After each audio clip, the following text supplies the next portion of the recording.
주시는 하나님의 말씀 사도행전 21장 1절에서 15절까지 제가 봉독하겠습니다. 사도행전 21장 1절부터 우리가 그들을 작별하고 배를 타고 바로 호수로 가서 이튿날 로도에 이르러 거기서부터 바다로 가서 베니게로 건너가는 배를 만나서 타고 가다가 구브로를 바라보고 이를 왼편에 두고 수리아로 항해하고 두로에서 상륙하니 거기서 배의 짐을 풀려 함이로라. 제자들을 찾아 거기서 이래를 머물더니 그 제자들이 성령의 감동으로 바울더러 예루살렘에 들어가지 말라 하더라. 이 여러 날을 지낸 후 우리가 떠나갈새 그들이 다 그 처자와 함께 성문 밖까지 전송하거늘 우리가 바닷가에서 무릎을 꿇어 기도하고 서로 작별하는 우리는 배에 오르고 그들은 집으로 돌아가니라. 두로를 떠나 항해를 다 마치고 돌레마이에 이르러 형제들에게 안부를 묻고 그들과 함께 하루를 있다가 이튿날 떠나 가이사랴에 이르러 7 집사 중 하나인 전도자 빌립의 집에 들어가서 머무르니라. 그에게 딸 넷이 있으니 처녀로 예언하는 자라. 여러 날 머물러 있더니 아가보라 하는 한 선지자가 유대로부터 내려와 우리에게 와서 바울의 띠를 가져다가 자기 수족을 잡아 매고 말하기를 성령이 말씀하시되 예루살렘에서 유대인들이 이같이 이 띠 임자를 결박하여 이방인의 손에 넘겨주리라 하거늘 우리가 그 말을 듣고 그곳 사람들과 더불어 바울에게 예루살렘으로 올라가지 말라 권하니 바울이 대답하되 여러분이 어찌하여 울어 내 마음을 상하게 하느냐. 나는 주 예수의 이름을 위하여 결박당할 뿐 아니라 예루살렘에서 죽을 것도 각오하였노라 하니 그가 권함을 받지 아니하므로 우리가 주의 뜻대로 이루어지이다 하고 그쳤노라. 이 여러 날 후에 여정을 꾸려 예루살렘으로 올라갈새.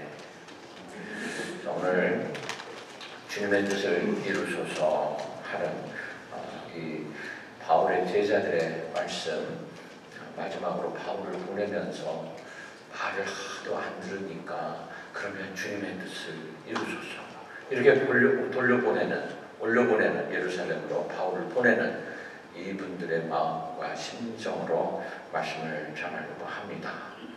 자, 오늘 우리는 바울이 죽을 줄 알면서도 예루살렘으로 가는 이런 모습을 우리가 읽었습니다.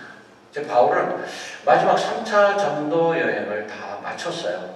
그동안에 수십 년의 세월이 이미 흘러갔습니다. 청년이었던 바울은 어느새 노년의 길로 접어들고 있는 거죠. 그러면서 예루살렘으로 가겠다 그러는 거예요. 제자들이 말립니다. 가지 말라고. 막무가내로 올라가겠다 그럽니다. 왜 그럴까요? 이렇게밖에 할 수 없는 이유가 있죠. 예수님의 뜻을 이루기 위해서요. 바울의 인생의 목적은 예수님의 뜻을 이루는 것이었어요. 저와 여러분이 이 땅에 살면서 예수님 생각하고 우리도 주님의 뜻을 이루며 살아가는 저와 여러분들이 되기를 간절히 바랍니다. 이걸 모르면서 살면은요, 사는 게 아닙니다.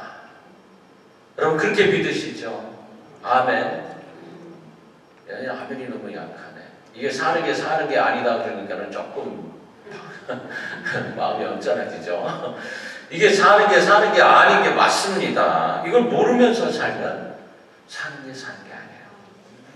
저는 중국의 이 신종 코로나 바이러스 전염병, 일본의 무역보복, 뭐 이런 거 세계 정세가 갑자기 막 급변하고 있는 이런 모습을 바라보면서 하나님이 일하시는구나. 저 그렇게 믿습니다. 여러분들도 그렇게 믿으시기를 바랍니다. 일본을 생각하면은 참 일본이라는 나라가 어떤 나라인지 우리 너무 잘 알죠. 일제 36년 이 세월을 우리가 일본 사람들이 앞자에 살았기 때문에 근데 이것이 도대체 어떻게 된 일인가 하면서 한번 제가 뒤를 돌아봤어요. 무역 전쟁까지 생각을 하면서 그러고 있는 중에 저희 집사람하고 미드웨이라는 영화를 봤습니다. 미드웨이라는 영화가 지금 상영이 되고 있는 중에 있죠. 근데 우리는 인터넷으로 받아봤어요. 뭐 그게 그거 똑같아요.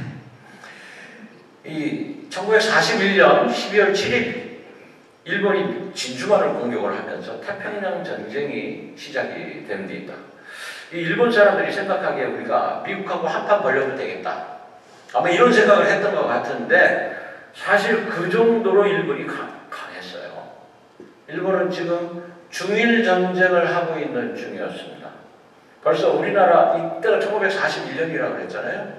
우리나라를 한일 합방을 시켜놓고 30년이라는 세월이 지나갔어요.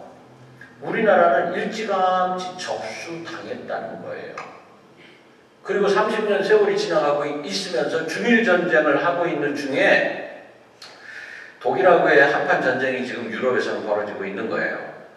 2차 세계대전이 터진 거죠. 그렇죠? 이러고 있는데 양쪽에서 전쟁이 일어나는 거예요. 지금 일본에서 전쟁, 유럽에서 전쟁. 근데 미국이 중립을 지키고 있다가 유럽이 전멸당할 것 같아서 독일하고 싸우기 위해서 이 일본에 보내던 기름을 오일을 딱 끊어버린 겁니다.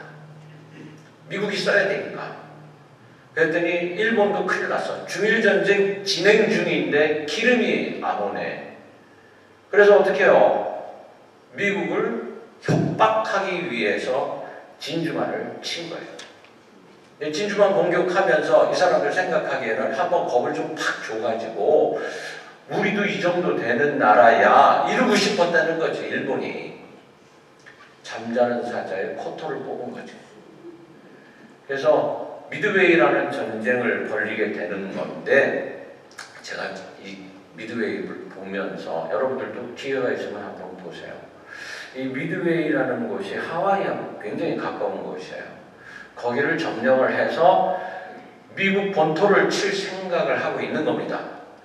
그런데 이게 이런 작전이 어떻게 돌아가고 있는지를 잘 모르니까 잘못하면은 이미 진주만에서 한바탕 전쟁을 했고 이제 큰일 났어요. 미국 본토까지 점령당하게 생긴 상황에 암호를 해독을 했더니 미드웨이로 들어온다라는 걸 알아차린 거예요. 예, 영화 내용을 제가 지금 얘기하는 겁니다. 재밌죠? 미드웨이를 쳐서 만약에 미드웨이를 정복하면은 너무너무 위험한 상황에 있는데 암호 해독을 딱 했더니 미드웨이 들어온다는 걸 알았어요. 그래서 이때 항공모함이 일본은 4대가 있었고요. 미국은 2대밖에 없었어요. 항공모함 4대가 미드웨이로 들어올 때 미국의 공군이 갑자기 들이닥쳐가지고 항공모함 4대를 전부 다 침몰시켜버렸네. 이게 미드웨이라는 영화의 가장 그 핵심 포인트였어요. 거기서 일본이 지게 됨으로 인해서 결국에 2차 태평양 전쟁의 종말을 보하게 됩니다. 미국은 지금 독일하고도 전쟁을 해야 되니까 그래서 어떻게 하냐면은 히로시마, 나가사키 2군데 원자폭탄을 터뜨려가지고 완전한 항복을 받아내는 거예요. 그 덕을 우리나라가 본 겁니다. 36년 동안 일본의 압제하에 있다가 이 원자폭탄 때문에 일본이 항복하니까 우리나라 독립이 된 거예요. 그러니까 미드웨이 전쟁에서 만약에 미국이 졌다. 우리나라 아직도 일본의 속국으로 있을는지도 모른다는 거예요. 그런데 일본이 이렇게 다시 일어나기 시작을 하죠. 일본이. 근데 일본이 일어나면서 제가 가만히 보니까 일본이라는 나라가 세계 제2위 경제 대국이 되는 그 과정을 제가 봤어요. 여러분들도 일본을 굉장히 부러워했던 적이 있었을 거예요. 아마 과거에. 그런데 갑자기 일본이 경제적으로 망하기 시작을 합니다. 그게 1990년대에 잃어버린 10년. 조금 있으니까 잃어버린 20년. 그러더니 지금부터 잃어버린 30년으로 들어간다. 그럽니다. 하나님이 하나님을 믿지 않는 나라들은 가만히 안 두시는구나. 저는 이거를 보게 되는 거예요. 중국이라는 나라가 신종 코로나 바이러스 때문에 지금 뭐 그냥 말도 못하는 상황이 되어버렸습니다. 근데 지금부터 딱 1년 전에 모든 선교사들을 다 내쫓아 보내고 중국 교회들을 전부 다 문 닫아버렸어요. 이런 일이 벌어졌네. 우리가 기도를 많이 했어요. 하나님, 중국 선교사들을 다 내쫓고 있는 중에 있는데 하나님 도와주세요. 잘 내쫓았지. 다 남았잖아요. 그리고 난 다음에 심지어 코로나 바이러스가 번지기 시작하니까 선교사님들은 거기 한 사람도 없는 거예요. 지금 다 무사히 바깥으로 다 내보내고, 그리고 난 다음에 이 코로나 바이러스 때문에 수많은 사람들이 지금 고통을 당하고 있는 중에 있네요. 하나님을 믿지 않으면은 이렇게 되는구나. 저는 이렇게 보여집니다. 중국과 일본이 살 길은 예수님을 믿는 길뿐이다. 저는 그렇게 믿습니다. 우리나라는 예수님을 잘 믿어서 이들 나라들을 전도해야 될 책임과 의무를 가지고 있는 거고요. 여러분, 우리가 여행을 할 때 처음 가는 길일 때는 왜 이렇게 멀지? 이렇게 느껴집니다. 그러나 돌아오는 길은 빠르게 느껴져요. 그러면서 아유, 올 때는 빨리 왔네 이래요. 똑같은 시간인데 그렇게 느껴져요. 왜냐하면 모르는 길이기 때문에 오래 걸리는 것 같아요. 돌아오는 길을 알기 때문에 빠르게 오는 것 같아요. 인생이 똑같습니다. 인생을 100년 산다고 했을 때 이 100년을 떠나는 인생의 여행에 두 가지 길이 되는 거예요. 하나 목적지를 알고 떠나는 여행이 있고, 하나는 목적지를 모르고 떠나는 여행이 있어요. 목적지를 알고 떠나는 여행은 즐겁습니다. 내가 도달해야 할 곳에 한시라도 빨리 가고 싶어지는 거예요. 우리가 학교 다닐 때 생각해보면 시간이 빨리 가서 졸업하고 싶었어요. 학교도 빨리 졸업하고 싶어서 손꼽아 기다립니다. 고등학교 졸업할 때 보면 동서양을 막론하고 축제. 고등학교 졸업하면 이제 어른이 되는 거니까 밀가루 뒤집어 쓰고 교복 입고.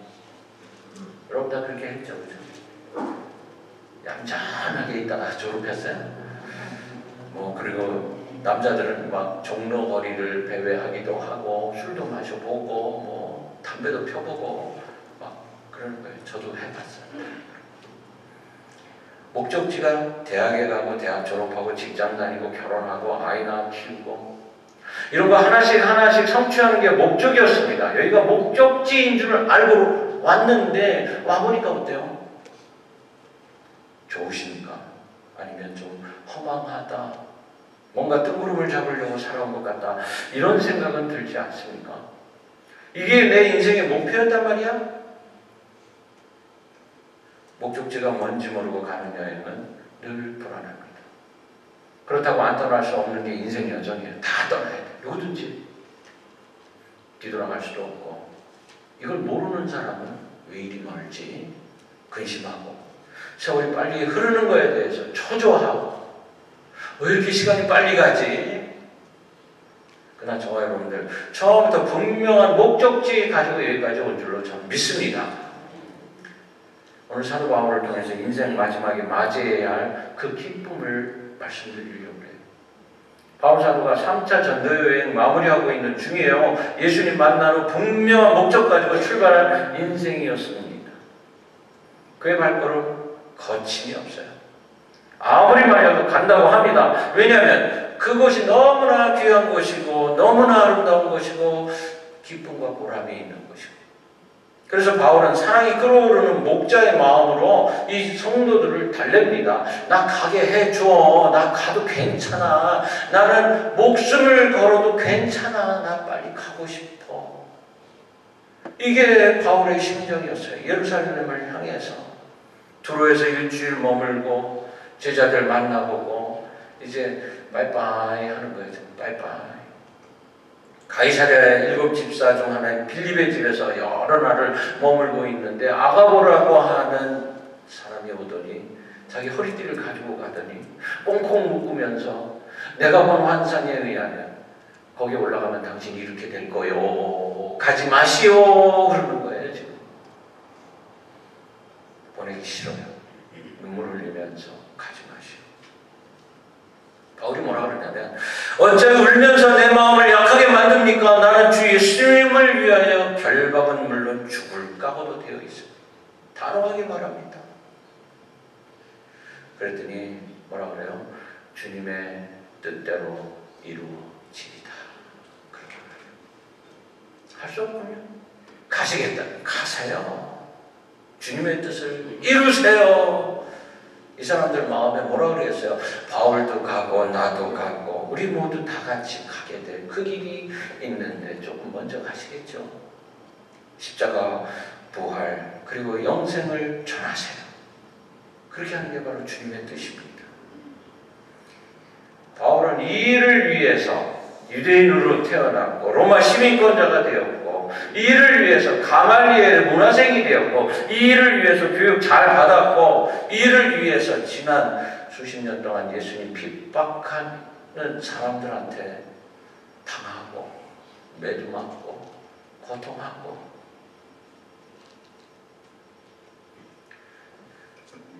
이제 마지막으로 예루살렘으로 올라가서 말씀을 전하려고 합니다. 저희로 우리도 바울과 같이 주님의 뜻을 이루면서 내 인생을 마지막으로 가겠다, 이런 각오가 있기를 간절히 바랍니다. 가이드 포스트지에 오래된 이야기지만 이런 이야기가 실렸었어요.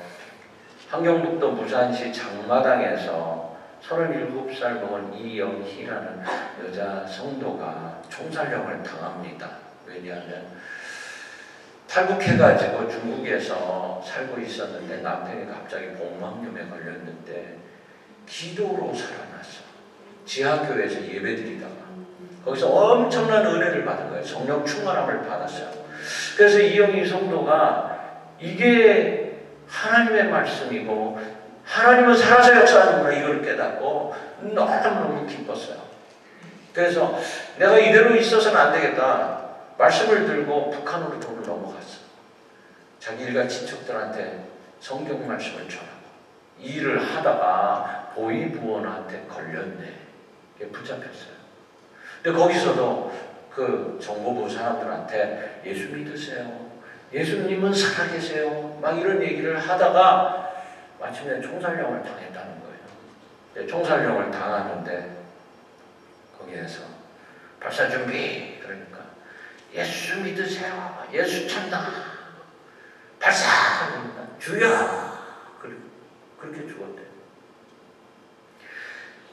이것을 우리 모든 크리스찬들은 주님의 뜻이다 이렇게 믿고 있습니다. 그 사람이 그렇게 죽음으로 인해서 수많은 사람들이 예수 믿게 되었어요. 수많은 사람들이. 세상 사람들은 개죽음이다 이렇게 말하는지 모르지만 우리는 그렇게 말 안 합니다.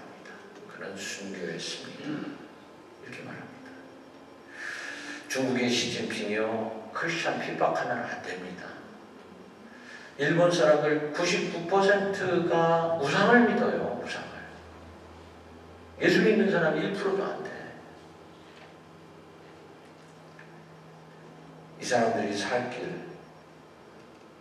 이 사람들이 살아나야 할 길은 예수 믿는 길밖에 없어요. 중국 사람도 그렇고 일본 사람도 그렇고. 우리가 일본을 그렇게 부러워했지만 점점 쓰러져 가고 있어요. 후쿠시마에서 원전이 폭파하면서 많은 지식인들이 일본을 떠난대요. 그래서 뭐라 그러냐면 일본은 이제 끝났습니다. 일본에서 산다는 거는 그거는 후손들에게 못할 일이 되어버립니다, 이렇게 말하고 떠나버린대요. 이효령 교수가 자신의 글에서 일본의 몰락을 이렇게 말합니다. 80년대만 해도 일본은 막강한 경제기술 대국으로 모든 나라의 질투를 사서 사람들이 Japan basing, 일본 초수기 이런 말을 했었는데 90년대 들어 거품이 거치자 이제는 Japan passing, 일본 제치기. 또 10년이 지났어요. 지금 뭐라 그러냐면 일본 Japan nothing 이렇게 말한다는 거예요. Japan nothing, Beijing passing nothing. 일본을 이끌어온 3N이라는 기업체가 있습니다. NHK, NEC, NTT. 일본 반도체 그룹들이었어요. 오히려 이 그룹들이 발전을 가로막는 장애 요소가 되어버렸대. 컴퓨터에 NHK는 디지털이라는 벽에 부딪혔어요. 그리고 NEC, 세계적인 네트워크 시대에 폐쇄의 무거운 빗장을 걸어 잠그고 일본을 못 놓고 있는 이런 상황이 되어버렸어요. 통신 분야 엔티티 삼성한테 완전히 박살이 나버렸어요. 일어날 수가 없는 거예요. 지금. 모든 기선을 다른 나라에 다 빼앗겨버렸어요. 영원히 죽은 일본이 깨어날 수 있는 길을 하나님 믿는 방법밖에 없다는 거예요. 미래를 바라보는 진정한 가치관이 무엇인지를 이 사람들 모른다는 거죠. 하나님을 알지 못하고는 절대로 알 수 없는 세상이 있다는 거예요. 세상은 잘 먹고 잘 사는 것을 추구하지만 크리스찬들은 이 땅에서 하나님 찬양하고 경배하면서 미래의 하나님 나라를 만들어가는 겁니다. 물질의 풍족함으로 대표되는 솔로몬이라는 사람, 너무나 많은 영광을 누렸는데 그런 솔로몬이 전도서에서 뭐라 그러냐면 헛되고 헛되며 헛되고 헛되니 모든 것이 헛되도다 이렇게 고백을 합니다. 다 누려봤는데 왜 이런 얘기를 했을까? 맨 끝부분에 가서 일의 결국을 다 들었으니 하나님을 경외하고 그 명령을 지킬지어다. 이것이 사람의 본분이니라. 이렇게 말해요. 예수님을 믿는 일은 가장 가치 있는 일이고 예수님을 전하는 일은 가장 가치 있는 소중한 일이고 이 귀한 일을 위해서 목숨도 아깝지 않다는 거예요. 바울이 지금 죽으러 들어가는 거예요. 그렇게. 그러나 두렵지 않답니다. 저와 여러분들의 염려와 걱정이 있습니까? 다 예수님께 내려놓으시기를 간절히 바랍니다. 예수님의 사랑에 나의 모든 자존심, 지식, 지나온 화려했던 과거의 역사 다 내려놓고 엄중한 심판의 눈으로 나 자신을 바라볼 수 있어야 되는 거예요. 나를. 주님은 그렇게 말씀하십니다. 내가 너를 사랑한다. 너도 내가 너를 사랑한 것 같이 내 이웃을 사랑해라. 이렇게 말씀하세요. 그 사랑을 예수님이 먼저 우리에게 보여주셨어요.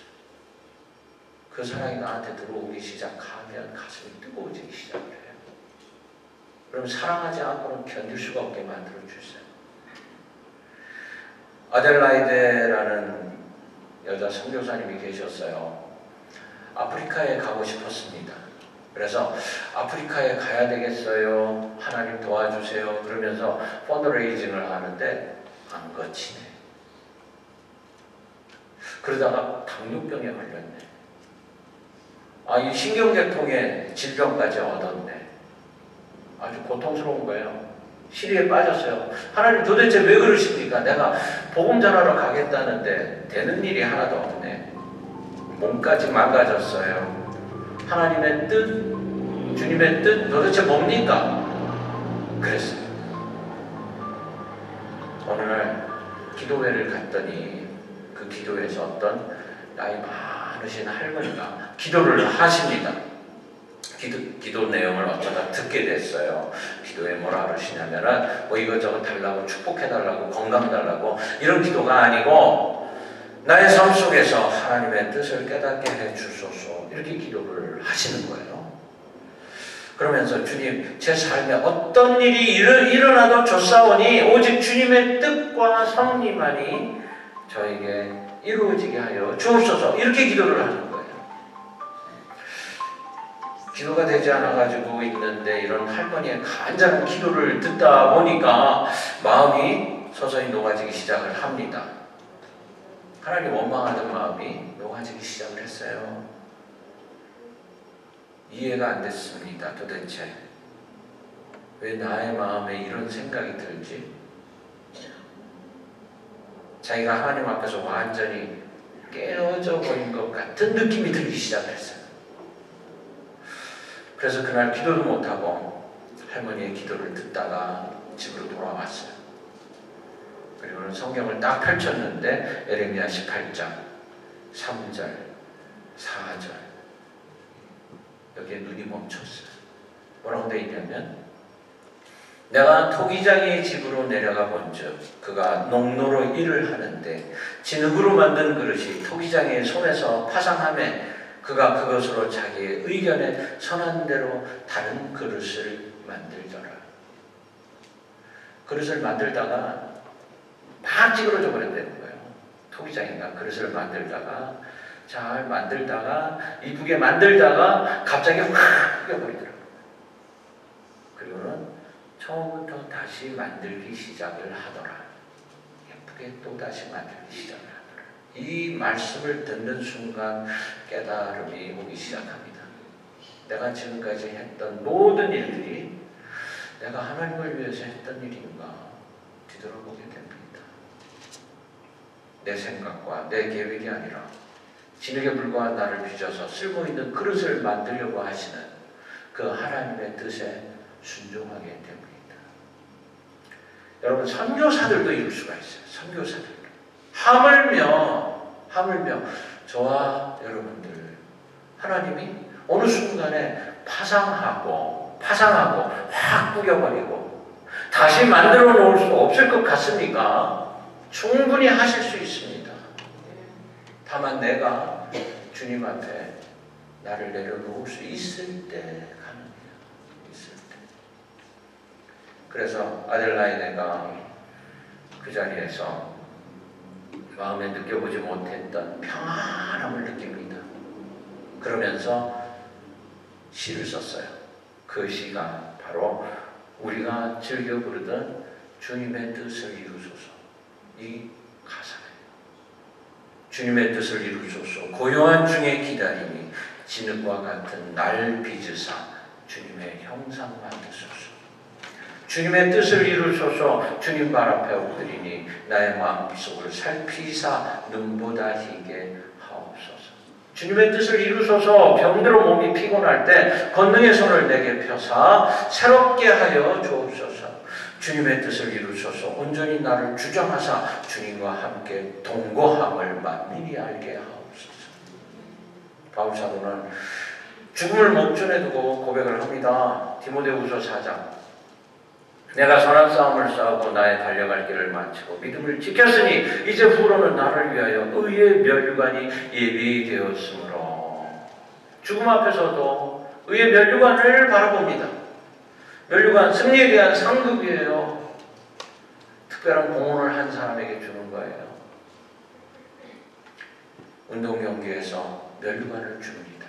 1등을 해야 주님의 뜻을 이루기 위해 목숨을 내놨더니 면류관이 기다리고 있더라. 면류관이. 바울은 주님이 주시는 그 면류관을 기다립니다. 그래서 예루살렘으로 담대하게 올라갑니다. 올라가지 말라고 그래도 올라갑니다. 가면은 죽을 줄 알면서도 올라갑니다. 왜 그럴까요? 면류관이 있으니까.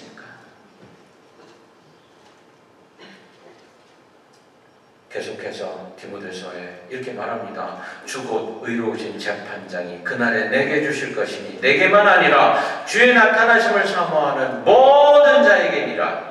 할렐루야. 누구에게? 저와 여러분들에게.